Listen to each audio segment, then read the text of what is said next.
Hi everyone, this is Tina from Cosmic Turtles, and today we are up close and personal. Okay, trying to set this up. If I move, it's gonna shake the whole thing. Alright, up close and personal.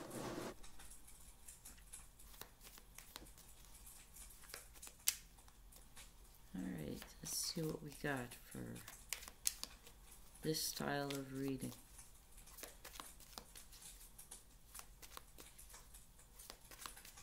You can hear fire crackling in the background.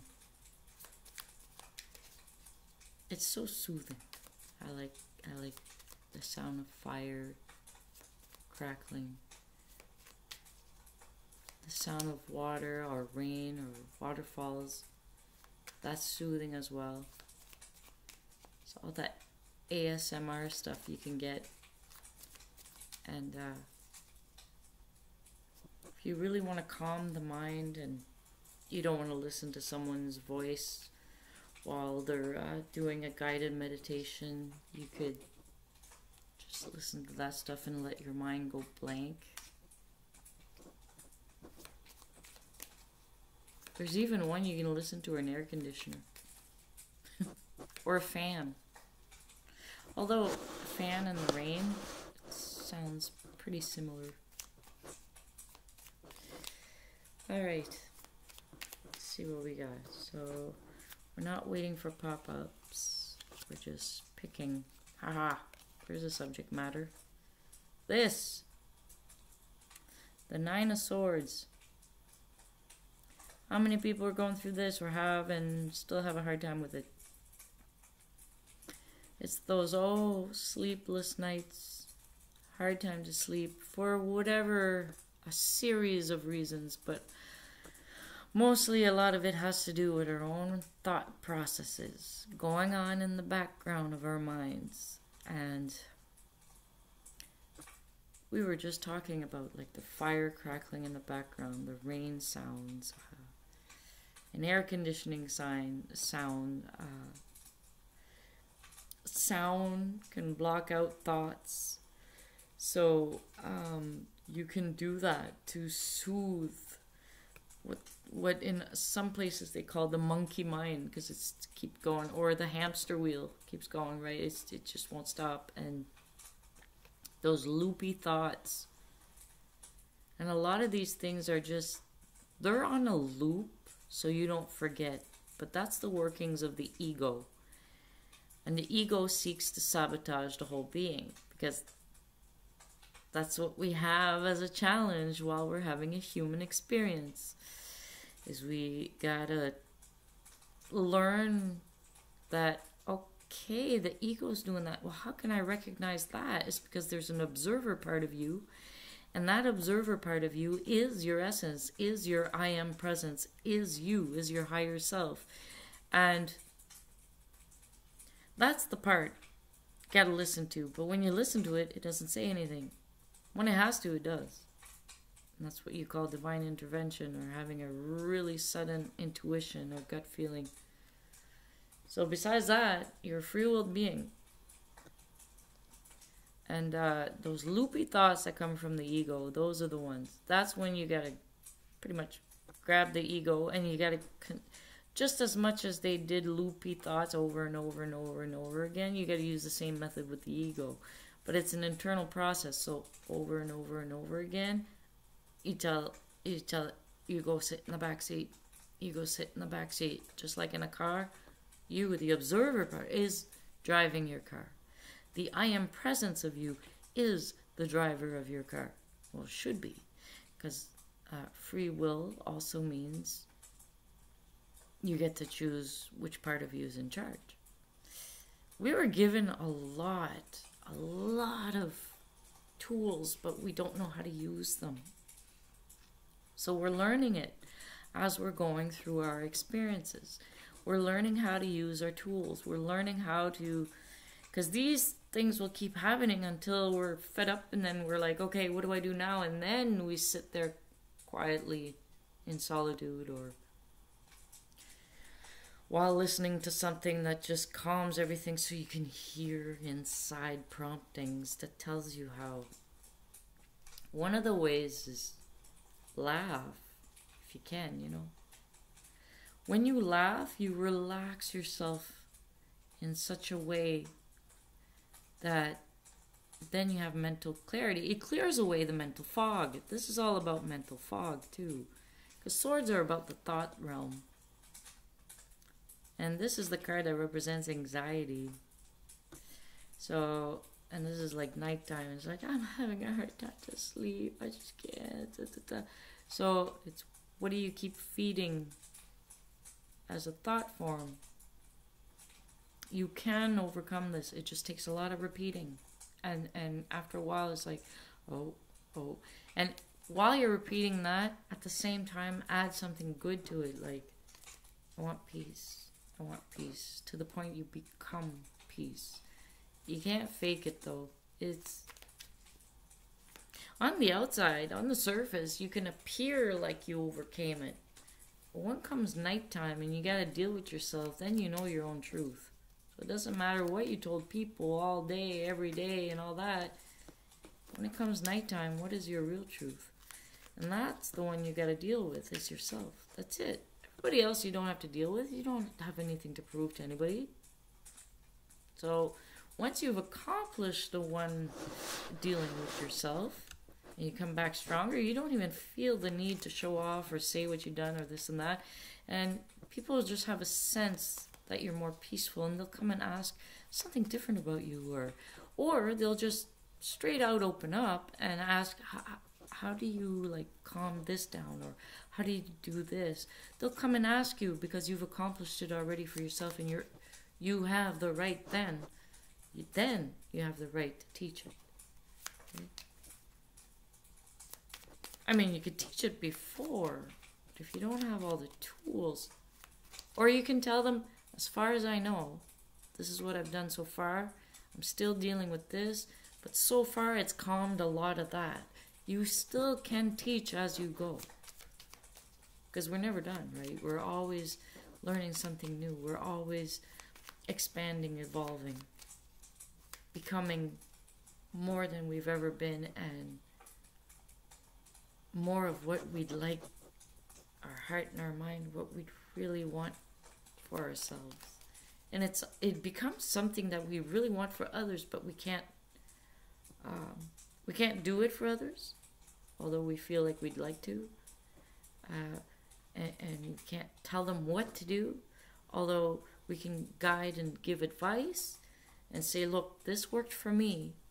Try it out if it works for you. If not, find another way. Okay? Because not everybody is made the same.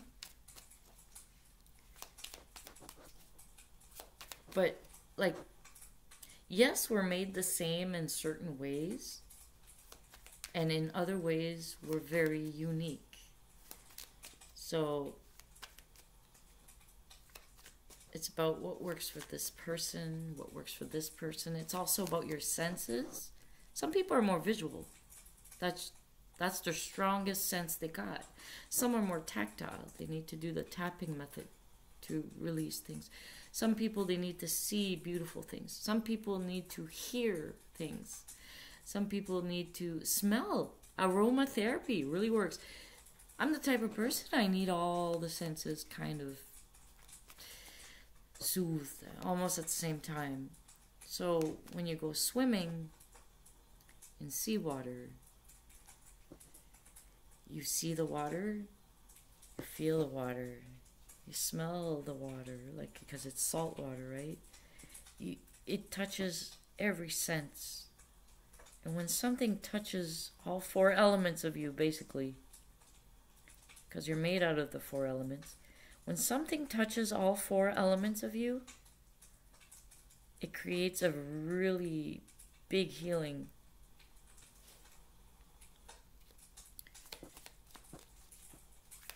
So if you're gonna go and be in a soft blankie, because that feels good, and you have a candle or a diffuser or some type of oil that smells real nice, and So then you have two senses there. You put a nice music in the background, and then you have another one. You could put visuals in front of you. You could just close your eyes because you just want, you know. So all of these senses come into play. And you can even like have a peppermint or candy in your mouth. Try to have something that touches all your senses for an effect you'd like to create on yourself. Test it out. See what works for you. So some people, they'll only need one and it's enough for everything. Like if I listen to music, everything soothes. Although,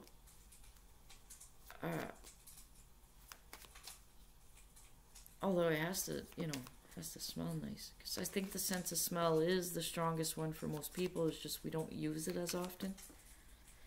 It's the strongest sense for memory recall. That's what I read somewhere, but I've also experienced that for myself too. You know, you hug a family member and you're like, or a certain scent like jasmine or roses in it. It reminds me of all kinds of beautiful memories that just come flooding through, and then I can feel the emotions of it all. So it's like, okay. So the sense of smell is a really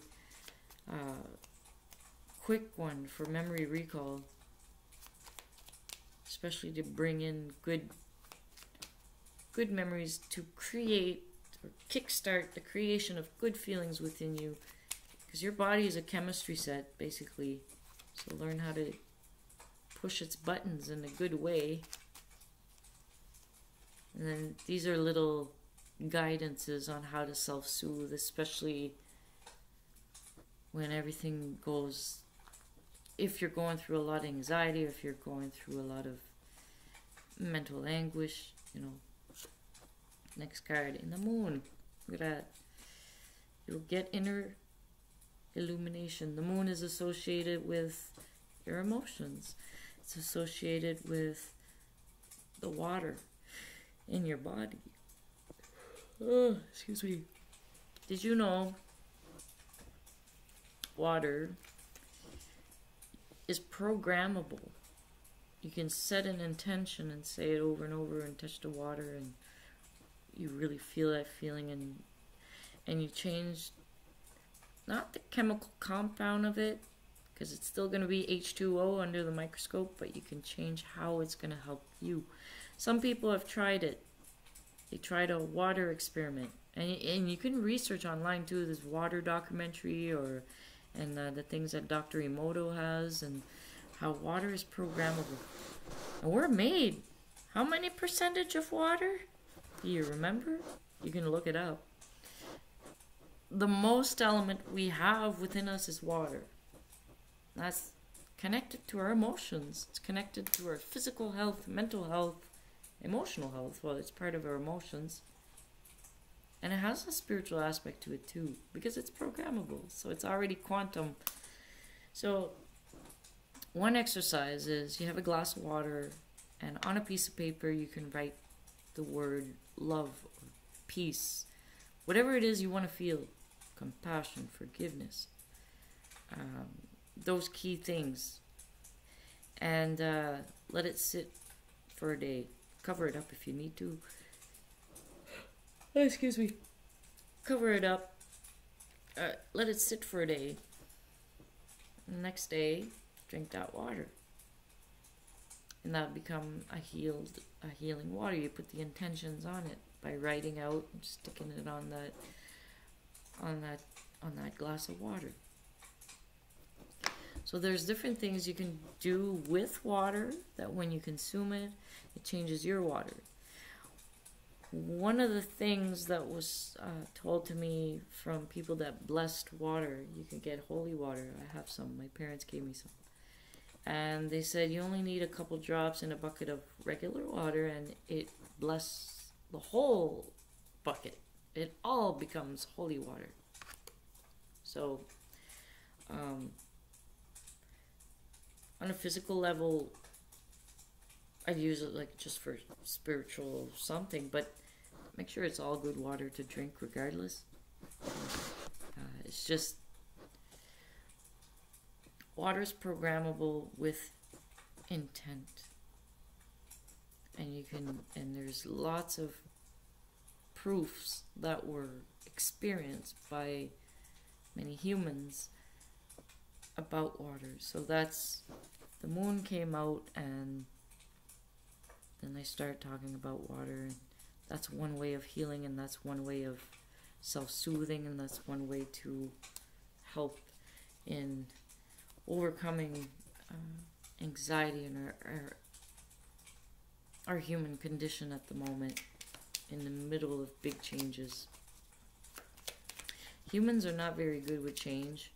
Although some people can adapt quickly, we're still resistant to change somewhat until we learn to not be so resistant to it, until we get comfortable with the unknown, or comfortable with walking into the unknown. But generally, that's one thing we have in common throughout the collective, is we don't like change. We like it when things are just nice and stay nice, but we're infinite beings having a finite experience. So the only thing that is constant in this 3D reality is change.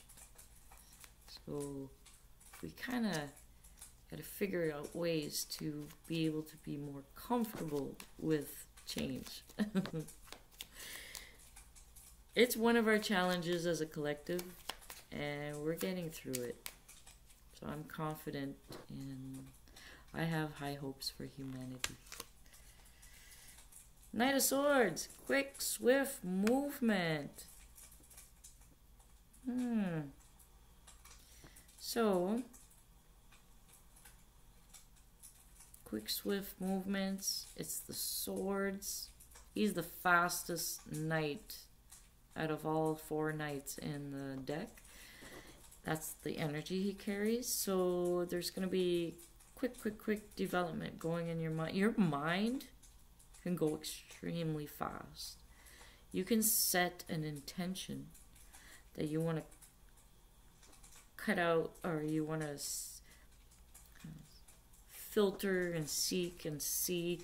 You want to retrieve information from whatever, especially when you're doing a clearing of, let's say, your limiting thought patterns.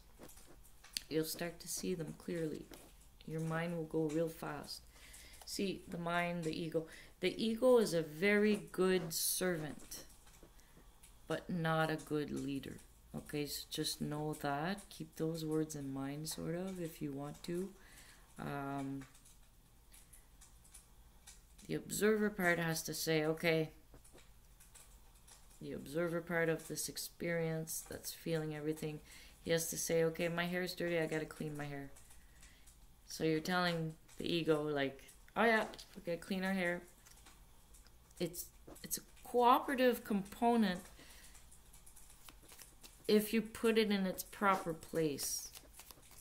Because an ego is a servant. The ego is the servant. The I am presence is in charge. The I am. Say it to yourself. I am in charge. Ego stays in the back seat. And what does a backseat driver do? No talking. You don't distract the driver of your vehicle called the human body.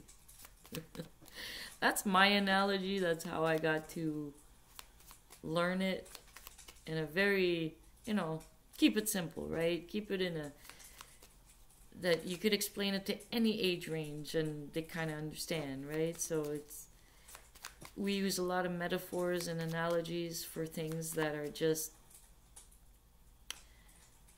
so simple yet complex, like so profound. So it's one way to gaining the understanding, at least. We don't have to know all the details, we just gotta understand. And then you'll be sitting in your power. Look at that.